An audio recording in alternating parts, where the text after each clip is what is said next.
తమాషా అనే పదం గుంటూరు నగర కమిషనర్ పులి శ్రీనివాసులకి ఆగ్రహం తెప్పించింది. చివరికి గుంటూరు నగరపాలక సంస్థ కౌన్సిల్ సమావేశం నుంచి కమిషనర్ వాకౌట్ చేసే వరకు తీసుకువెళ్లింది. విషయానికి వస్తే గుంటూరు నగర డిప్యూటీ మేయర్ డైమండ్ బాబు కౌన్సిల్ మీటింగ్ సందర్భంగా అధికారులను ఉద్దేశించి తమాషా చేస్తున్నారా అని ప్రశ్నించారు. దీనిపై నగర కమిషనర్ తీవ్ర అసంతృప్తి వ్యక్తం చేశారు. ఒకానొక దశలో మైకును పడేసి కాగితాలను టేబుల్పై విసిరేసి సమావేశం నుంచి అలిగి వెళ్లిపోయారు. దీనికి నిరసనగా అధికారులు కూడా కమిషనర్ వెంట నడిచారు. అనంతరం గుంటూరు నగరపాలక సంస్థ మినిస్ట్రియల్ ఎంప్లాయీస్ యూనియన్ ఆధ్వర్యంలో ఉద్యోగులు కౌన్సిల్ మీటింగ్ హాల్ వెలుపల ఆందోళన నిర్వహించారు. నగర డిప్యూటీ మేయర్ క్షమాపణలు చెప్పాలని డిమాండ్ చేశారు.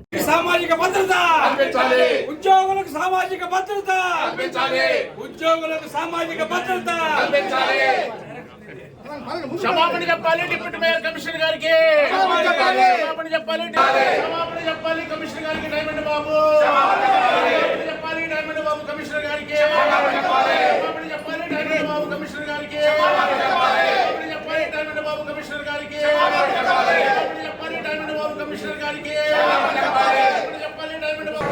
ఉద్యోగస్తులను బాయ్కాట్ చేస్తాం.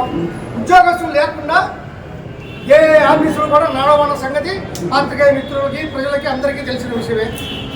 మీరు మాకు సహకరించి ఇట్లాంటి పరిపాలన నుంచి మాకు భద్రత కల్పించండి. ఏం జరిగింది దానిపైన మేము ఉద్యోగాలు చేయలేము. నా 32 ఏళ్ళ సర్వీసులో ఇటువంటి డిప్యూటీ మేయర్ నేను ఎప్పుడు చూడలేదు.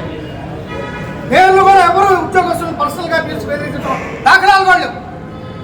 కాబట్టి ఈ విషయంలో బహిరంగ క్షమాపణ డైమండ్ బాబు కమిషనర్ గారికి చెప్పిన తదుపరి మాత్రమే కౌన్సిల్ జరుగుతుందని మీ ద్వారా ప్రజలందరికీ, ఉద్యోగస్తులందరికీ తెలియజేస్తున్నారు.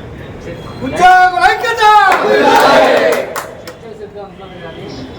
చర్చలు కాదండి, ముందు క్షమాపణ, తర్వాత కోసం కౌన్సిల్లో అవమానించడం చాలా దారుణంగా అవుట్ సోర్సింగ్ కార్మికుల పక్షాన నేను తెలుపుతా ఉన్నాను, ఖండిస్తా ఉన్నాను. గత ప్రభుత్వంలో ఇదే డిప్యూటీ మేయర్ గారు ఇప్పుడు చూపిస్తున్న ఆ కోపం, ఆవేశం, ఆ అధికార దర్పం గతంలో కూడా చూపించుంటే ఈ ఉద్యోగస్తులకి, అవుట్సోర్సింగ్ కార్మికులకి ఇటువంటి గతి పెట్టేది కాదు.